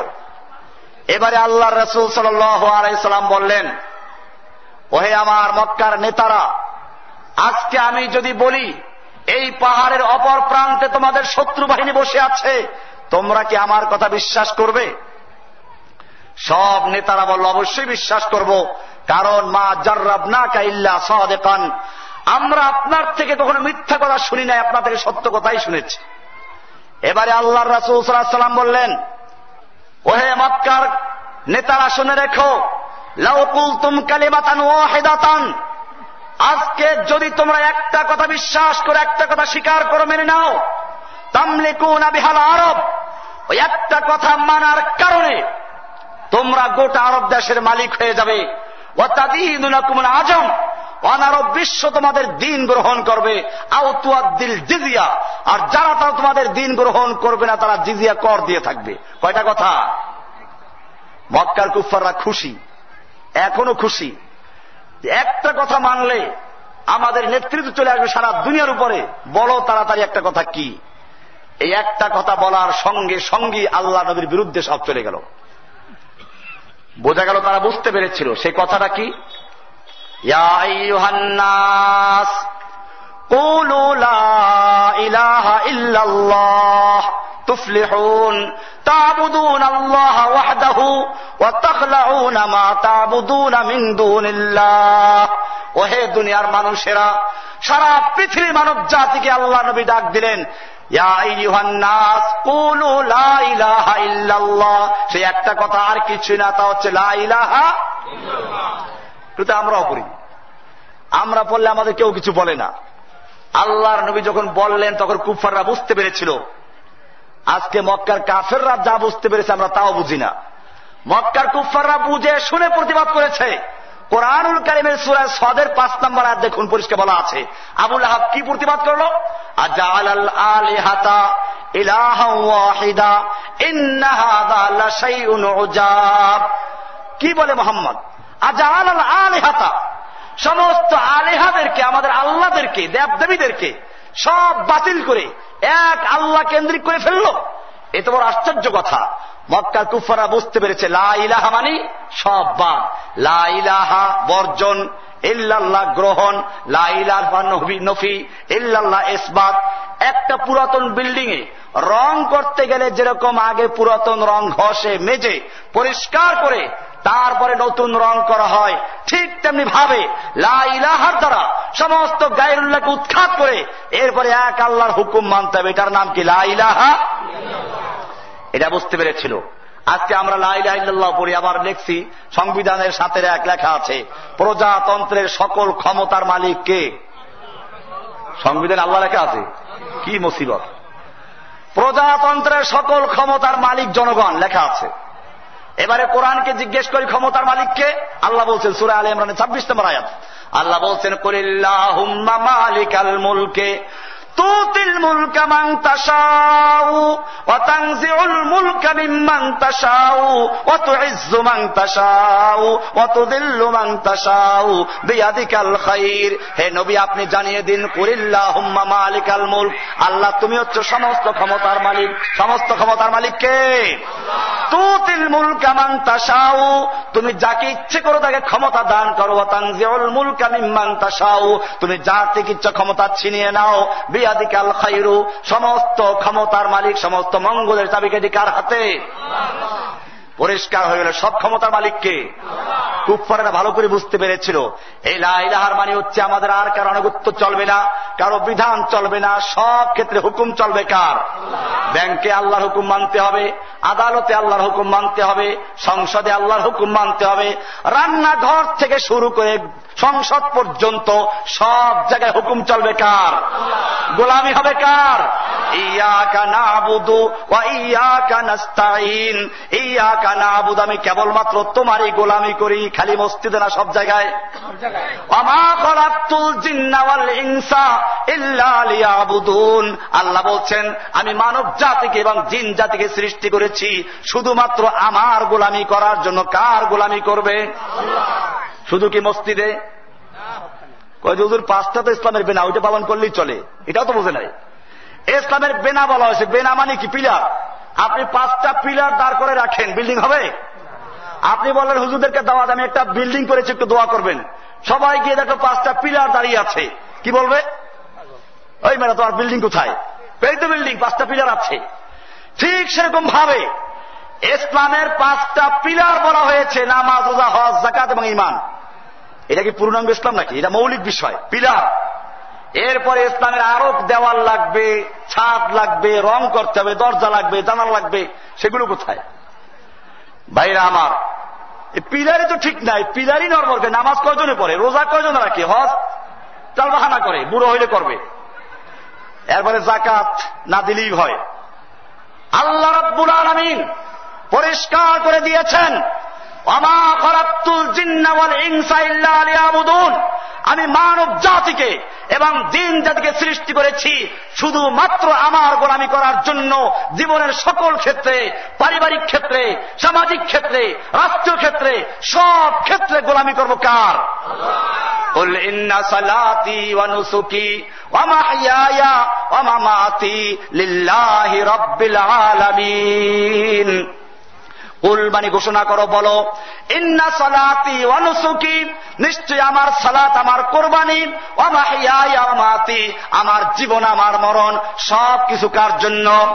লিল্লাহি রাব্বিল আলামিন, সব কার জন্য? আল্লাহ তাআলা বলেন ওয়াকাল আল্লাহু লা তাত্তাখিযু ইলাহাইন ইসনাইন, তোমরা দুইজন আল্লাহ বানাইবা না। মসজিদের আল্লাহ একজন, বাহিরের আল্লাহ আরেকজন। মসজিদের ইমাম সাহেব যদি নামাজে ভুল করে, কোরআনের বিপরীত পড়ে, ভুল পড়ে কোরআন, লোকমা দেয় কিনা? মসজিদের এই গরিব ইমাম সাহেব যদি ভুল পড়ে লোকমা দেয়, আর রাষ্ট্রীয় ইমাম সাহেবরা যখন কোরআনের বিরুদ্ধে যায় তখন লোকমা দেয় কেউ? লোকমা দিতে হবে। এই জন্য আমি কোরআনুল কারীমের আয়াত তেলাওয়াত করেছি। মূল আলোচনা আমি এখন শুরু করছি। আল্লাহ তাআলা বলছেন এই কোরআনুল কারীমের বিধানকে কায়েম করার জন্য একদল মানুষের প্রয়োজন হবে। আল্লাহ তাআলা বলছেন ইন্নাল্লাহা আশতারা মিনাল মুমিনিনা আনফুসাহুম ওয়া আমওয়ালাহুম বিআন্না লাহুমুল জান্নাহ। আল্লাহ রাব্বুল আলামিন বলেন, যেই মুমিনরা জীবনের সকল ক্ষেত্রে আল্লাহর হুকুম মানে, জীবনের সকল ক্ষেত্রে আল্লাহর বিধানকে বাস্তবায়ন করতে চায়, এইরকম মুমিনদের জান এবং মাল ক্রয় করেছেন কে? আল্লাহ। বেচা কেনার জন্য কয়টা জিনিস দরকার? 4টা। কয়টা? বিক্রেতা, ক্রেতা, আর পণ্য, আর কি? মূল্য। কয়টা জিনিস হলো? দেখুন আল্লাহ কি সুন্দর করে বলেছেন। আয়াতটা এবার বোঝার চেষ্টা করবেন। এবারে আসল আলোচনা শুরু হচ্ছে। ইন্নাল্লাহ আশতারা, নিশ্চয় আল্লাহ তাআলা ক্রয় করেছেন ক্রেতাকে। ক্রেতাকে কি কিনলেন? মাল কি? ইন্নাল্লাহ আশতারা মিনাল মুমিনিন, বিক্রেতা হচ্ছে মুমিন। কারা? মুমিনদের থেকে ক্রয় করেছেন। কি ক্রয় করলেন? আনফুসাহুম ওয়া আমওয়ালাহুম, মুমিনদের জান এবং মাল। কিসের বিনিময়ে? বিআন্না লাহুমুল জান্নাহ, কিসের বিনিময়ে? ক্রেতাকে, বিক্রেতাকে। পণ্য কি? মুমিনের জান এবং মাল। মূল্যটা কি? আল্লাহ রাব্বুল আলামিন বলেন, আল্লাহ তাআলা মুমিনদের থেকে তাদের জান এবং মাল ক্রয় করেছেন জান্নাতের বিনিময়ে। এবারে কাজ করতে বাজার কোথায়? ইউকাতিলুনা ফি সাবিলিল্লাহ, তারা আল্লাহর রাস্তায় যুদ্ধ করবে, লড়াই করবে আল্লাহর জমিনে, আল্লাহর দ্বীন কায়েমের জন্য, আল্লাহর জমিন থেকে শিরককে উৎখাত করার জন্য, আল্লাহর বিধানকে প্রতিষ্ঠা করার জন্য, মানব রচিত বিধানকে বাতিল করার জন্য, কোরআনের বিধানকে কায়েম করার জন্য লড়াই করবে। ইউকাতিলুনা ফি সাবিলিল্লাহ, তারা আল্লাহর রাস্তায় যুদ্ধ করবে, লড়াই করবে। ফায়াকতুলুনা ওয়া ইউকতালুন, তারা মারবে আর মরবে। কি করবে? মরবেও আবার মারবেও। কি মরার মধ্যে মজা! আল্লাহ কিনে নিচ্ছেন। কি করতেছেন? সাহাবা কেরাম কানতেন যে আল্লাহ আমাকে তুমি কিনবা না, আমি কি পচা হয়ে গেলাম, আমি তো বুড়ো হয়ে যাচ্ছি। দাড়ি করে দেখতেন যে সাদা হয়ে যাচ্ছে। আল্লাহ বরফ তো গলে যাচ্ছে, তুমি কবে কিনবা? আমর আব্দুল জমুহ রাদিয়াল্লাহু তাআলা আনহু হাঁটতে পারেন না, মাযুর, বলতে আমাকে উটের সঙ্গে বেঁধে দাও, আমি যুদ্ধের ময়দানে যাব। শহীদ হয়ে গেছেন। তারা বুঝতে পেরেছিলেন। আল্লাহর রাসূল সাল্লাল্লাহু আলাইহি ওয়াসাল্লাম নিজে বলেছেন, ওয়ালা ওয়াদিতু আন্নী উকতালু ফি সাবিলিল্লাহি সুম্মা উহইয়া সুম্মা উকতাল সুম্মা উহইয়া সুম্মা উকতাল, আমার ইচ্ছে হয় আমি আল্লাহর রাস্তায় যুদ্ধ করি, শহীদ হয়ে যাই, আবার যুদ্ধ করি, আবার শহীদ হয়ে যাই, আবার যুদ্ধ করি, আবার শহীদ হয়ে যাই। কে বলেছেন? আল্লাহর রাসূল সাল্লাল্লাহু আলাইহি ওয়াসাল্লাম বলেছেন, আমার মনে চায় জান্নাতে যাওয়ার পরে আল্লাহ তাআলা বলবেন, চাও আমার কাছে কি চাইবা? কোন পীর বুজুর্গ ওলি আল্লাহ কেউ বলবে না যে আমি দুনিয়া আবার ফিরে যাব। একমাত্র শহীদরা বলবে, আল্লাহ তুমি তো সবই দিয়েছ, আর কি চাবো? না, তারপরও চাও। শহীদরা বলবে, আল্লাহ আমরা চাই আমাদেরকে আবার দুনিয়ায় পাঠিয়ে দাও, আমরা তোমার রাস্তায় যুদ্ধ করে আবার শহীদ হয়ে আসি, আবার জান্নাতে যাই। ফায়াকতুলুনা ওয়া ইউকতালুন, কি মজার ইবাদত! আব্দুল্লাহ বিন মুবারক রাহমাতুল্লাহ আলাইহি যুদ্ধের ময়দানে যুদ্ধ করতেন, আবার হজ করতে যেতেন। ওনাকে একবার ওনার শিষ্যরা বলল যে হুজুর আপনি এত কষ্ট করছেন, অথচ ওই যুগে ছিল ফুজাইল ইবনে আয়াজ রাহমাতুল্লাহ আলাইহি, বহুত বড় একজন বুজুর্গ ছিলেন। তো ওনার কথা উনি উল্লেখ করা হলো। আব্দুল্লাহ বিন মুবারক রাহমাতুল্লাহ আলাইহি, ফুজাইল ইবনে আয়াজ যিনি মক্কা থাকতেন, মদিনায় থাকতেন, আর এটা বাস্তব, মক্কা মদিনায় থাকতেন, জমজমের পানি খাওয়া যায়, বাইতুল্লাহ তওয়াফ করা যায়, হজরে আসওয়াদ চুমু দেওয়া যায়, এরকম মাকাম ইব্রাহিম এর পাশে নামাজ পড়া যায়। এত মর্যাদা, 1,00,000 রাকাত পাওয়া যায় এক রাকাত নামাজে। এত মর্যাদা যিনি অর্জন করছেন, আপনিও তো পারেন, কেন খামাকাই কষ্ট করছেন যুদ্ধের ময়দানে বসে? আব্দুল্লাহ বিন মুবারক রাহমাতুল্লাহ আলাইহি ফুজাইল ইবনে আয়াজ রাহমাতুল্লাহ আলাইহি উদ্দেশ্য করে লিখলেন, ইয়া আবিদাল হারামাইন লাউ আবসারতানা লা আলিমতা আন্নাকা বিল ইবাদাতি তালআবু মান কানা ইয়াখযিবু খাদ্দাহু বিদুমুইহি ফানুহুরুনা বিদিমাইনা তাতাখাদ্দাবু। ইয়া আবিদাল হারামাইন, ওহে মক্কা মদিনার ইবাদতকারী ফুজাইল ইবনে আয়াজ, তুমি মক্কা মদিনায় বসে ইবাদত করছো ঠিকই, সব কিছু করছো, 1 রাকাতে 1,00,000 রাকাতে সওয়াব পাচ্ছ, জমজমের পানিও পান করছো, বাইতুল্লাহ তওয়াফ করছো, হাজরে আসওয়াদ চুমো দিচ্ছ, মুলতাজামের সঙ্গে তুমি জড়িয়ে ধরছো, কাবার গিলাফ জড়িয়ে ধরছো, সব কিছু করছো। জেনে রাখো, লাউ আবসারতানা লা আলিমতা আন্নাকা বিল ইবাদাতি তালআবু, আমরাও একটা ইবাদত করছি, যুদ্ধ করছি আল্লাহর দুশমনদের সঙ্গে। তুমি যদি আমাদের ইবাদত দেখতে, তাহলে তোমার ইবাদতটাকে খেলনা ছলনা ছাড়া কিছুই মনে করতে না। কারণ তুমি ইবাদত করছো খানায় কাবার পাশে বসে, আর দুনিয়ার সব জায়গায় উম্মতে মুহাম্মাদীকে খ্রিস্টান বানানো হচ্ছে। বাংলাদেশের পাহাড়গুলোতে যাও, দলে দলে উম্মতে মুহাম্মাদী খ্রিস্টান হয়ে যাচ্ছে। বিভিন্ন জায়গায় মুসলমানদেরকে খ্রিস্টান বানানো হচ্ছে, আল্লাহর নবীর উম্মতদেরকে হত্যা করা হচ্ছে, দর্শন করা হচ্ছে। সেই জন্য তোমার মধ্যে কোনো স্পৃহা নেই, কোনো জজবা নেই। তুমি ইবাদত করছো ঠান্ডা ভাবে। ইয়া আবেদাল হারামাইনে লাউ আবসারতানা লা আলিমতা আন্নাকা বিল ইবাদাতি তালাবু। জেনে রাখো, তুমি ইবাদত করতে করতে যখন মজা পাও, জজবায় চলে আসো, তোমার চোখ দিয়ে কান্নায় পানি ভরে যায়, গাল ভিজে যায়, গিরিবা ভিজে যায়। মান কানা ইয়াখযিবু খাদ্দাহু বিদুমুইহি ফানুহুরুনা বিদিমাইনা তাতাখাদ্দাবু। আর আমাদের যখন জজবা আসে, আল্লাহর রাস্তায় যুদ্ধ করার সময় যখন জজবা আসে, আমরা যুদ্ধ করতে করতে আমাদের মাথা ভেঙে যায়, দাঁত ভেঙে যায়, চেহারা ভেঙে যায়, জখম হয়ে যায়। আমাদের মাথার রক্ত দিয়ে আমরা আমাদের গিরিবা রঞ্জিত করি। যদি বলেন সুবহানাল্লাহ। মান কানা ইয়াখযিবু খাদ্দাহু বিদুমুইহি ফানুহুরুনা ইয়াওমা বিদিমাইনা তাতাখাদ্দাবু রিহুল আবির লাকুম ওয়া নাহনু আবিরুনা রাহাজুস সানাবিকি ওয়াল গুবারুল আতিয়াবু। তুমি যখন ইবাদত করতে বসো, পাতলা ফিনফিনে সাদা জামা গায়ে দিয়ে বসো, পরিষ্কার পরিচ্ছন্ন জামা তোমার গায়ে আছে, আতর গোলাপ তুমি লাগিয়ে বসেছো। ভালো কথা, আল্লাহর রাসূল আতর পছন্দ করতেন, আমি সমালোচনা করছি না, কিন্তু জেনে রাখো তোমার আতরের জন্য কোন জান্নাতের গ্যারান্টি নেই। আর আমরা যখন যুদ্ধ করতে যাই, রাহাজুস সানাবিকি ওয়াল গুবারুল আতিয়াবু, আমাদের আতর শুনে রাখো কি, আমাদের আতর হচ্ছে যুদ্ধের ময়দানে ঘোড়ার পায়ের আঘাতে অগ্নি বের হয়, সে অগ্নিস্ফুলিঙ্গ, আর আমাদের যুদ্ধের ময়দানে ধুলাবালু মিলে আমাদের আতরের কাজ হয়ে যায়। জেনে রাখো, তোমার আতরের কোন গ্যারান্টি জান্নাতের না থাকলেও আমাদের ব্যাপারে বলা হয়েছে হাযা কিতাবুল্লাহ ইয়ানতিকু বাইনানা। আমাদের জন্য আল্লাহর রাসূল সাল্লাল্লাহু আলাইহি ওয়াসাল্লাম বলেছেন যে জেনে রাখো, আল্লাহর রাস্তার ধুলাবালু এবং কোন জাহান্নামের ধোঁয়া কোন মুজাহিদের মুখে নাকে ঢুকতে পারে না, একাত্র হতে পারে না।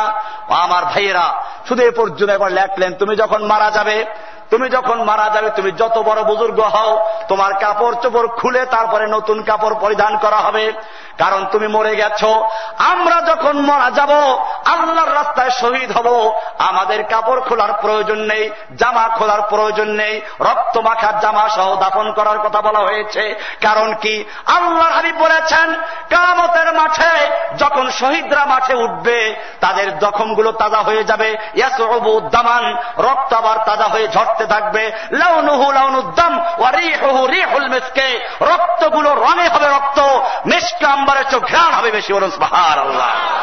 তুমি যখন মৃত্যুবরণ করবে, তোমার জানাজায় লক্ষ লক্ষ লোক হবে, কিন্তু জেনে রাখো আমার জানাজায় হয়তো লক্ষ লক্ষ লোক হবে না, কোনো প্রয়োজন নাই, কারণ আমি জীবিত, আমি মৃত্যু নাই। আলা তাকুলু লিমান ইউকতালু ফি সাবিলিল্লাহি আমওয়াত হাযা কিতাবুল্লাহি ইয়ানতিকু বাইনানা লাইসা আশ-শাহীদু বিমাইয়িতিন লা ইউকযাবু। শহীদরা মৃত্যুবরণ করেন না, শহীদরা আল্লাহর কাছে কি জীবিত। সেজন্য বলা হয়েছে, আল্লাহ তাআলা বলছেন তারা মুমিনদের জান এবং মাল ক্রয় করেছেন কে? আল্লাহ। ইউকাতিলুনা ফি সাবিলিল্লাহি, তারা আল্লাহর রাস্তায় যুদ্ধ করবে, লড়াই করবে। ফায়াকতুলুনা ওয়া ইউকতালুন, তারা মারবে এবং মরবে। এই কাজ করলে যদি শহীদ হয়ে যায় জান্নাতে যাবে। ক্রয় করেছেন কে? আল্লাহ। বিনিময় কি? জান্নাত। এখন চিন্তা করে যে এই যে বিক্রি করলাম, দলিল ঠিক আছে কিনা। জমি কিনতে গেলে কয়টা দলিল দেখে? সেই ব্রিটিশ আমলের CSRS আর কি আছে না, পাকিস্তান আমলের, বাংলাদেশ আমলের। আল্লাহ রাব্বুল আলামিনও এখানে 3টা দলিল পেশ করেছেন। ওয়াদানা আলাইহি হাক্কান ফিত তাওরাতি ওয়াল ইনজিলি ওয়াল কুরআন। আল্লাহ রাব্বুল আলামিন বলছেন ওয়াদানা আলাইহি, এটা আল্লাহর ওয়াদা, আল্লাহর অঙ্গীকার, যা রয়েছে তাওরাতে, ব্রিটিশ আমল, মুসা আলাইহিস সালামের যুগ, ওয়াল ইনজিলে, এবং ইনজিলে রয়েছে ঈসা আলাইহিস সালামের যুগ, ঈসা আলাইহিস সালামের কিতাব, ওয়াল কুরআন, এবং কোরআনেও রয়েছে। এরপরেও যদি তোমাদের সন্দেহ থাকে জেনে রাখো, মান আওফা বিআহদিহি মিনাল্লাহ, আল্লাহর চেয়ে আর বেশি ওয়াদা পূরণকারী কে আছে? আল্লাহ ওয়াদা পূরণ করবেন কিনা বিশ্বাস হয়তো নাকি। এরপরেও চিন্তা করে, ওই যে একদল গ্রামের মানুষ বাজারে যখন তরকারি বেচতে যায়, রাস্তার মুখে একদল পাইকাররা কিনে নেয়, ওই বেটা বাজারে যায় চিন্তা করে ঠকলাম কিনা চিন্তা করে কিনা। আল্লাহ তারাও দেখলেন, আমরাও চিন্তা করি ঠকলাম কিনা, বেচলাম তো নিজের জানমাল সব। আল্লাহ বলছেন ঠকো নাই। ফাস্তাবশিরু বিবাইইকুমুল্লাযী বায়াতুম বিহি, তোমরা আল্লাহর সঙ্গে যে বেচা কিনা করেছ, এই বেচা কিনায় তোমরা খুশি হও, আনন্দিত হও। ফাস্তাবশিরু, তোমরা আনন্দিত হও, খুশি হও। বিবাইইকুমুল্লাযী বায়াতুম বিহি, তোমরা আল্লাহর সঙ্গে যে বেচা কিনা করেছ, যে ব্যবসা করেছ, এতে কোনো ঠকো নাই। আল্লাহ বলছেন ওয়াযালিকা হুয়াল ফাউজুল আযীম, এটাই হচ্ছে বড় সফলতা, মহান সফলতা। আল্লাহর কাছে বিক্রয় করে দেওয়া। এবারে বিক্রয় করে দিলাম, আল্লাহ কিনলেন। আল্লাহ কি পচা মাল কিনবে? আমরা বাজারে গেলে তালাশ করি না মাল কোনটা ভালো, চিংড়ি মাছ কিনতে গেলে দেখি কোনটা পচা কোনটা ভালো, তালাশ করি কিনা। আল্লাহ রাব্বুল আলামিনও এই যে মুমিনদের জান এবং মাল ক্রয় করলেন, সব মুমিনদেরটা কিনবেন না, পচা মুমিনটা কিনবেন না, বেজাল ইমানদাররা কিনবেন না। আল্লাহ কোরআনে পরিষ্কার বলে দিয়েছেন। এবারে আল্লাহ তাআলা 9টা কোয়ালিটি বলেছেন। কয়টা কোয়ালিটি? আল্লাহ তাআলা যে মুমিনদের জান এবং মাল ক্রয় করেছেন তাদের কয়টা কোয়ালিটি? এবারে সূরা তওবার 112 নম্বর আয়াত, এই 9টা কোয়ালিটি এক আয়াতে আছে। আত-তাইবুন আল-আবিদুন আল-হামিদুন আস-সাইহুন আর-রাকিউন আস-সাজিদুন আল-আমিরুনা বিল মা'রুফ والناهون عن المنكر والحافظون لحدود الله। কয়টা হলো? 9টা কোয়ালিটি। এই 9টা কোয়ালিটি যে মুমিনদের আছে, ওই মুমিনদের জান এবং মাল আল্লাহ ক্রয় করেছেন। আর যদি ভেজাল থাকে আল্লাহ কিনবেন? সব মুমিন মুমিন না। সূরা বাকারা 8 নম্বর আল্লাহ বলছেন ওয়ামিনান নাসি মান ইয়াকুলু আমান্না বিল্লাহি ওয়া বিল ইয়াউমিল আখিরি ওয়া মা হুম বিমুমিনিন। আল্লাহ রাব্বুল আলামিন বলেন, মানুষের মধ্যে একদল মানুষ এরকম আছে যারা মুখে দাবি করে আমরা আল্লাহকে বিশ্বাস করি, পরকালে বিশ্বাস করি, আমরা পাক্কা মুমিন। আল্লাহ তাআলা বলছেন ওয়া মা হুম বিমুমিনিন, খবরদার খবরদার, ওই লোকগুলো মুমিন না, ওরা মুনাফিক। ওরা কি? ওরা মুনাফিক। কোরআনে আরেকটা আয়াত আরো মজাদার। আল্লাহ বলছেন সূরা ইউসুফের 106 নম্বর আয়াত, আল্লাহ বলছেন ওয়া মা ইউমিনু আকসারুহুম বিল্লাহি ইল্লা ওয়া হুম মুশরিকুন। আল্লাহ তাআলা বলছেন বেশিরভাগ লোক ঈমান আনে শিরক যুক্ত অবস্থায়। কি অবস্থায়? শিরক যুক্ত অবস্থায় ঈমান আনে। আর শিরক যুক্ত অবস্থায় ঈমান আনলে আল্লাহ কবুল করবে না। কোরআন বলছে ইন্নাল্লাহা লা ইয়াগফিরু আন ইউশরাকা বিহি ওয়া ইয়াগফিরু মা দুনা যালিকা লিমান ইয়াশা। নিশ্চয় আল্লাহ তাআলা এটা ক্ষমা করবেন না যদি কোনো ব্যক্তি আল্লাহর সঙ্গে শিরিক করে। ওয়া ইয়াগফিরু মা দুনা যালিকা লিমান ইয়াশা, এর নিচে ছোট যত গুনাহ আছে, চুরি করো, বদমাশি করো, হয়তো আল্লাহ মাফ করে তোমাকে জান্নাত দিবেন অথবা তোমাকে শাস্তি দিয়ে জান্নাত দিবেন। কিন্তু যদি কোনো ব্যক্তি শিরকের গুনাহ নিয়ে মারা যায়, আল্লাহ তাআলা ক্ষমা করবেন না বলে ওয়াদা করেছেন।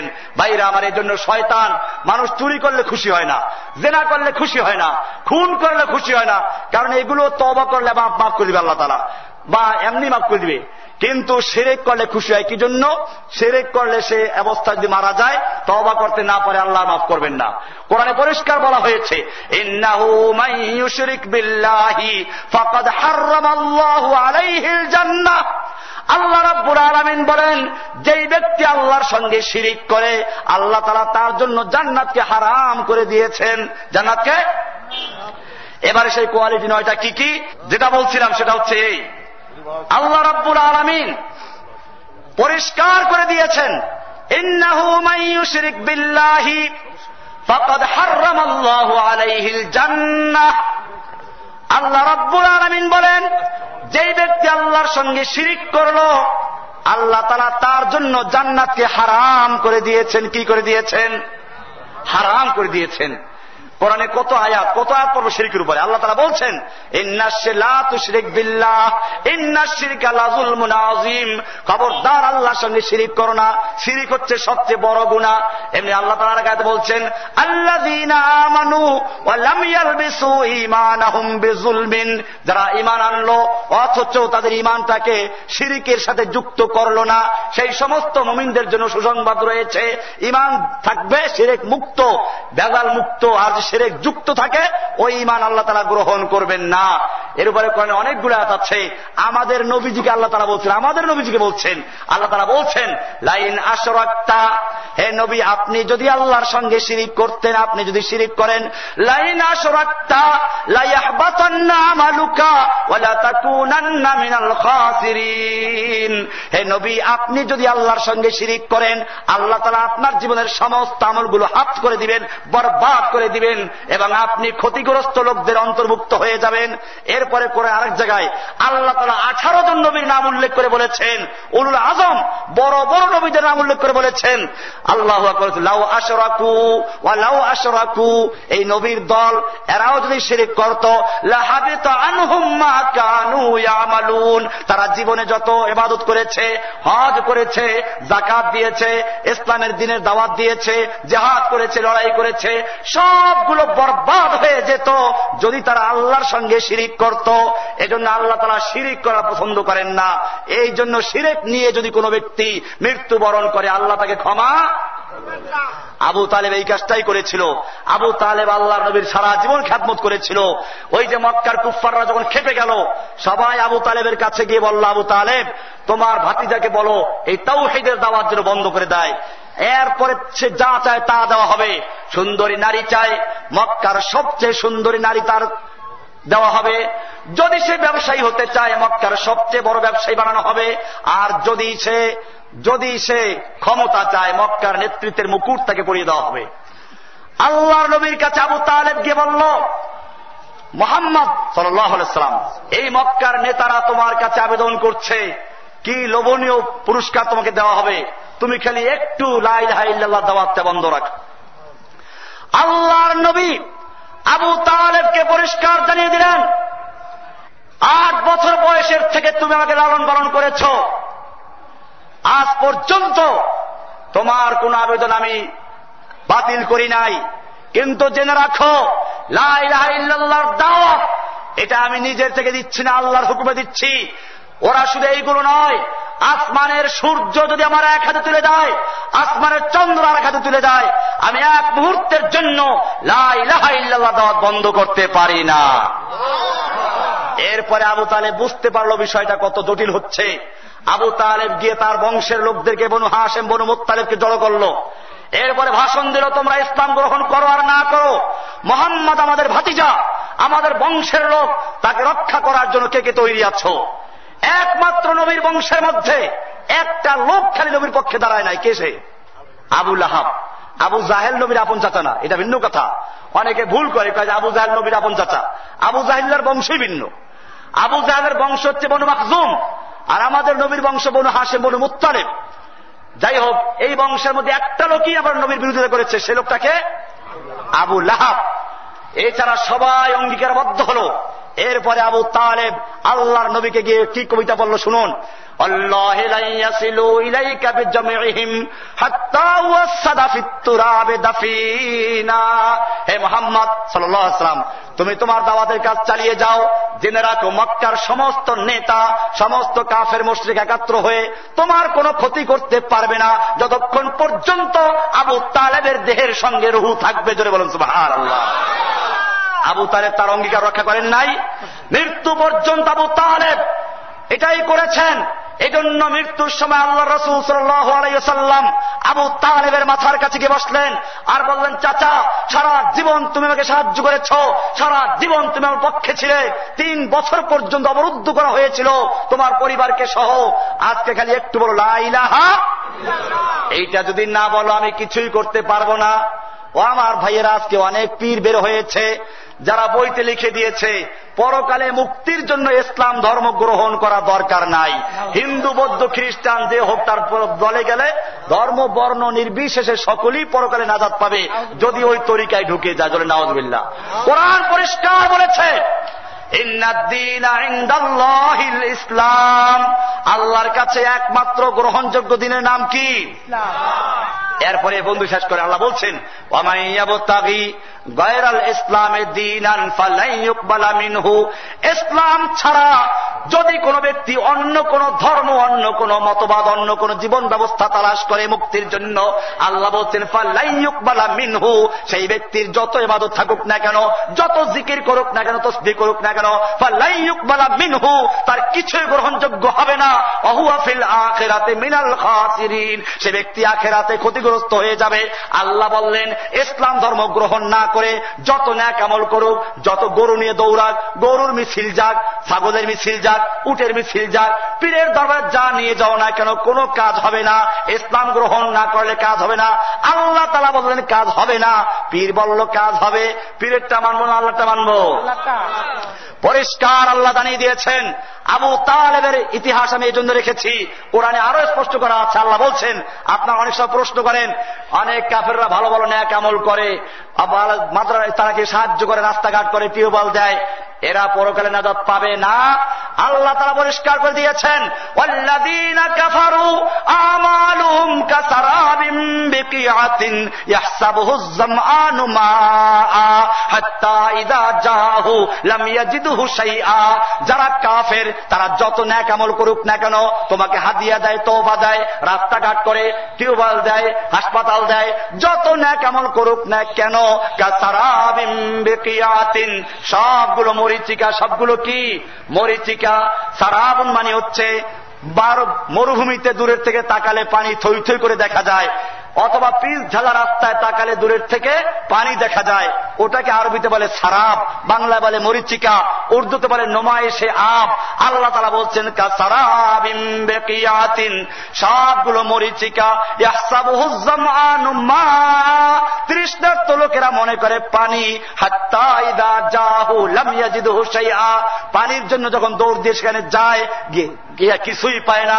আল্লাহ কি সুন্দর দৃষ্টান্ত দিয়ে বুঝালেন। এটা সূরায়ে আন-নূর, এই সূরার 39 নম্বর আয়াত আল্লাহ কথা বলেছেন।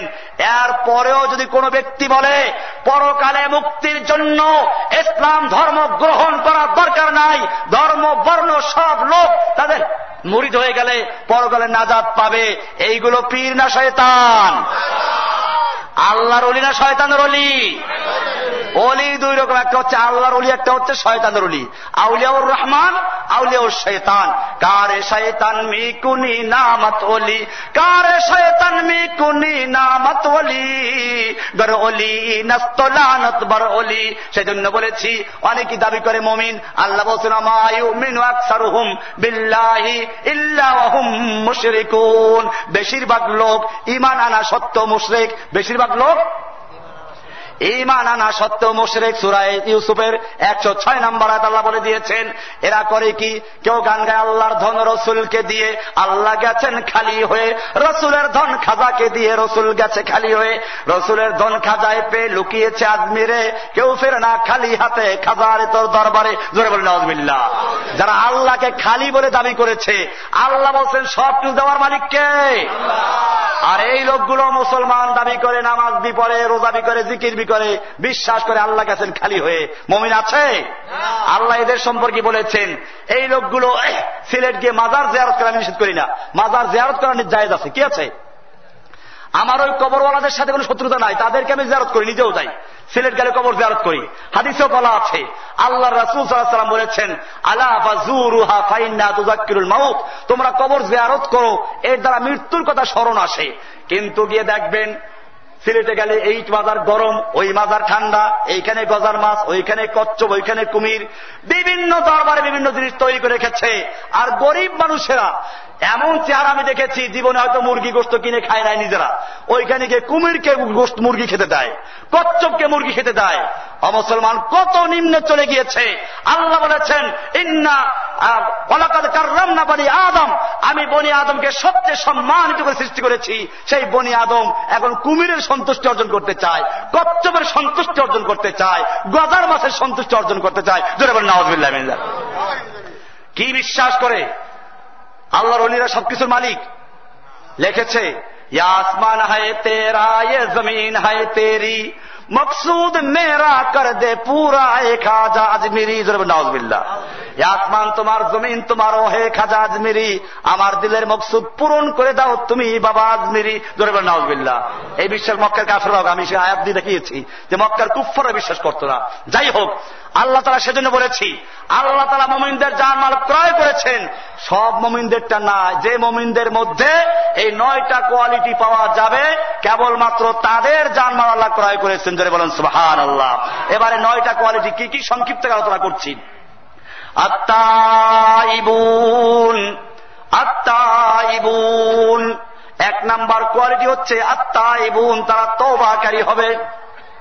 জীবনের বাঁকে বাঁকে ধাপে ধাপে যদি অন্যায় করে বসে, পাপ করে বসে, গুনাহ করে বসে, সঙ্গে সঙ্গে তারা তওবা করবে। আর যখনই তওবা করবে, আল্লাহ তাআলা বলছেন আমি তওবা করলে আল্লাহকে বান্দাকে ক্ষমা করব। আল্লাহ তাআলা বলছেন কুল ইয়া ইবাদিয়াল্লাযীনা আসরাফু আলা আনফুসিহিম লা তাকনাতু মির রাহমাতিল্লাহ। সূরা জুমার 53 নম্বর আয়াত। আল্লাহ বলছেন কুল ইয়া ইবাদিয়াল্লাযীনা আসরাফু আলা আনফুসিহিম, হে নবী আপনি আমার ওই সমস্ত বান্দাদেরকে জানিয়ে দিন যারা নিজের উপরে জুলুম করেছে, অত্যাচার করেছে, পাপ করেছে, লা তাকনাতু মির রাহমাতিল্লাহ, তোমরা আল্লাহর রহমত থেকে নৈরাশ হয়ে যাও না। ইন্নাল্লাহা ইয়াগফিরুয যুনুবা জামিআ, নিশ্চয় আল্লাহ তাআলা জীবনের সমস্ত গুনাহগুলো ক্ষমা করে দিবেন। ইন্নাহু হুয়াল গফুরুর রহিম। সূরা জুমারের 53 নম্বর আয়াত। আল্লাহ সব গুনাহ ক্ষমা করবেন।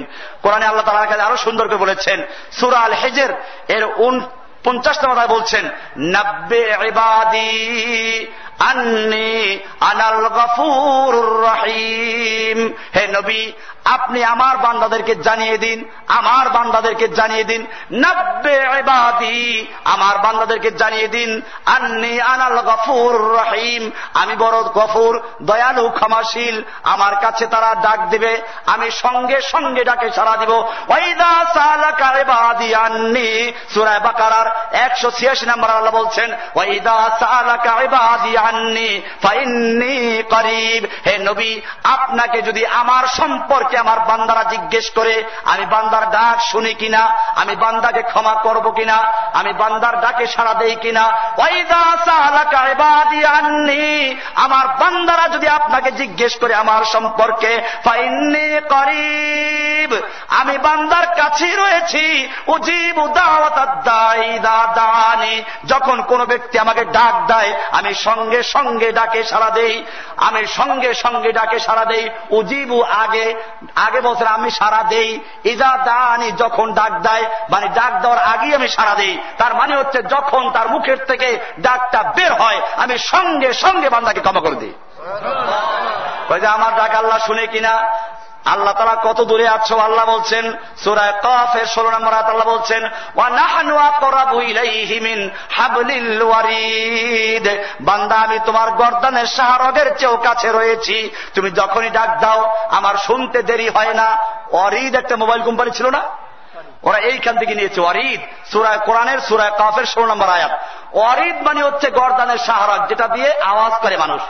ওই কোম্পানি ভালো করে বুঝতে পেরেছিল, তারা বুঝাতে চায় তুমি যার সাথে কথা বলতে চাও তোমার মুখ থেকে কথাটা বের হবে আর ওই লোকের কানের মধ্যে সঙ্গে সঙ্গে ঢুকে যাবে, সেই জন্য নাম দিয়েছিল কি? আল্লাহ বলছেন ওয়া নাহনু আকরাবু ইলাইহি মিন হাবলিল ওয়ারিদ, আমি বান্দার গর্দানের শাহরগের চেয়েও কাছে আছি। এজন্য ডাকতে হবে কাকে? আল্লাহকে। যত পাপ করুক নৈরাশ হওয়া যাবে না। এজন্য আল্লাহ তাআলা কোরআনুল কারীমের সূরা জিন এর 18 নম্বর আয়াতে বলেছেন ওয়া আন্নাল মাসাজিদা লিল্লাহি ফালা তাদউ মাআল্লাহি আহাদা, তোমরা আল্লাহর সঙ্গে অন্য কাউকে ডাকবে না। ডাকতে হবে শুধু কাকে?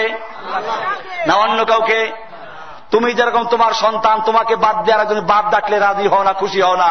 তোমার স্ত্রী তোমার বিছানায় আরেকজনকেও শরীক বানাইলে তুমি খুশি হও না, বেজার হয়ে যাও, রাগ করো। আল্লাহ তাআলা তোমাকে সৃষ্টি করেছেন, আল্লাহর সঙ্গে যখন কোনো বান্দা শিরিক করে আল্লাহ তাআলা বরদাস্ত করেন না। এজন্য বলেছেন আত-তাইবুন, 1 নাম্বার কোয়ালিটি হচ্ছে আত-তাইবুন, বান্দা যদি তওবা করে সেই তওবাকারী মুমিনকে আল্লাহ পছন্দ করেন। 2 নম্বরে বলেছেন আল আবিদুন, যারা তাওহীদ গ্রহণ করার পরে, ঈমান গ্রহণ করার পরে যারা ইবাদত করে, ইবাদত করবে এমন না যে বুজুর্গ হয়ে গেলে ইবাদত দরকার নাই। অনেক ভণ্ড পীর আছে, এরা লেখে যে বুজুর্গ হইলে ইবাদত করা লাগে না। আমার কাছে একটা বই আছে, বইটা দেখেন কি সুন্দর দেখা যায়, সেররে হক জামে নূর বইটার নাম। এরপরে আবার বইটা শুরুতে মাজার শরীফের ছবি দেওয়া আছে, মাজার শরীফ এই যে ছবি দেওয়া আছে, এই আরো ছবি দেওয়া আছে। এই বইতে লিখেছে যে বান্দা যখন আধ্যাত্মিকতার চূড়ান্ত মাকাম আল্লাহর সঙ্গে তাওহীদ মানে একাকার হয়ে যায়। তাওহীদ মানে আমি যে তাওহীদ বলেছি ওই তাওহীদ না, ওই তাওহীদ তো ইসলামের মূল ভিত্তি, যেটা ছাড়া পরকালে মুক্তির কোন রাস্তা নাই। ওই যে আমি বলি যে এক লোক একটা শূন্য লেখছে, শূন্য শূন্য শূন্য শূন্য লক্ষ শূন্য লিখেছে, কোন মূল্য আছে? এবারে একটা এক লেখলো, এক ডান পাশে একটা শূন্য দিল, কত হলো? এবারে শূন্যর মূল্য আছে কিনা? আর এক শূন্য লাগাইলো, কত হবে? আর এক শূন্য কত হবে? এবারে শূন্যর মূল্য বাড়বে, যত শূন্য তত মূল্য বাড়বে। ঠিক তেমনি ভাবে তোমার জীবনে তুমি যত নেক আমল করো, যাই করো, যদি তোমার লা ইলাহা ইল্লাল্লাহ ক্লিয়ার না থাকে, তাওহীদ ক্লিয়ার না থাকে, সব জিরো। সব কি? আবারও সে আবু তালেবের কথা বলছিলাম, আল্লাহর নবী মাথার কাছে গিয়ে বলেন লা ইলাহা ইল্লাল্লাহ বলো। আবু তালেব কি বলেছিল? এক লাগায় নাই। কি লাগায় নাই? এক লাগায় নাই। কাজে তার জীবনের সব ব্যর্থ হয়ে গেছে। আল্লাহর নবী সাল্লাল্লাহু আলাইহি ওয়াসাল্লাম বলেন, চাচা আবু তালেব, দুইটা সাক্ষীর একটা তুমি দাও, লা ইলাহা ইল্লাল্লাহ একটা সাক্ষী দাও, আর একটার ব্যাপারে আমি আল্লাহর কাছে মাফ করাইয়া নিব। এইটা ছাড়া চলবে না, এক লাগাইতে হইবে। আবু তালেব মারা গেল, আর লা ইলাহা গ্রহণ করলো না। এরপরেও দোয়া করতে লাগলেন আল্লাহ রাসূল সাল্লাল্লাহু আলাইহি ওয়াসাল্লাম। হাদিসে এসেছে আল্লাহ রাসূল সাল্লাল্লাহু আলাইহি ওয়াসাল্লাম বলেছেন, আমি ততক্ষণ পর্যন্ত দোয়া করব যতক্ষণ পর্যন্ত আল্লাহর পক্ষ থেকে আমাকে নিষিদ্ধ না করা হবে। এরপরেই কোরআনুল কারীমের আয়াত নাযিল হয়ে যায়, সূরা কসস, ইন্নাকা লা তাহদি মান আহবাবতা, হে নবী আপনি যাকে ইচ্ছে করবেন তাকে হেদায়েত দিবেন, এই ক্ষমতা আল্লাহ রাব্বুল আলামিন পরিষ্কার করে দিলেন, ইন্নাকা লা তাহদি মান আহবাবতা ওয়ালাকিন্নাল্লাহ ইয়াহদি। আল্লাহ সুবহানাহু ওয়া তাআলা আজকের এই মাহফিলে যারা ইন্তজাম করলেন তাদের সকলকে কবুল করেন, আমিন। এই মাহফিলে অর্থ দিয়ে, শ্রম দিয়ে, পরামর্শ দিয়ে যারা সাহায্য করলেন আল্লাহ তাআলা তাদের সকলকে কবুল করেন, আমিন। কিয়ামতের কঠিন দিবসে এই মাহফিলের উসিলায়, ইবাদতের উসিলায় আমাদের নাজাতের ফয়সালা করে দিন, আমিন। আল্লাহ সুবহানাহু ওয়া তাআলা এই গভীর রাত্র পর্যন্ত যে নারী পুরুষরা, যে যুবকেরা, ছেলেরা, যেই মেয়েরা সকলে ঐক্যবদ্ধ হয়ে থাকলো, আল্লাহ তাআলা এদেরকে দিন কায়েমের জন্য কবুল করেন, আমিন। জান্নাতের মেহমান বানিয়ে, আমিন। ওয়াসাল্লাল্লাহু তাআলা আলা নবিয়িনা মুহাম্মদ ওয়া আলা আলিহি ওয়া আজমাইন। সুবহানাল্লাহি ওয়া বিহামদিহি, সুবহানাকাল্লাহুম্মা ওয়া বিহামদিকা, আশহাদু আল্লা ইলাহা ইল্লা আনতা, আস্তাগফিরুকা ওয়া আতুবু ইলাইক। আসসালামু আলাইকুম ওয়া রাহমাতুল্লাহি ওয়া বারাকাতুহু।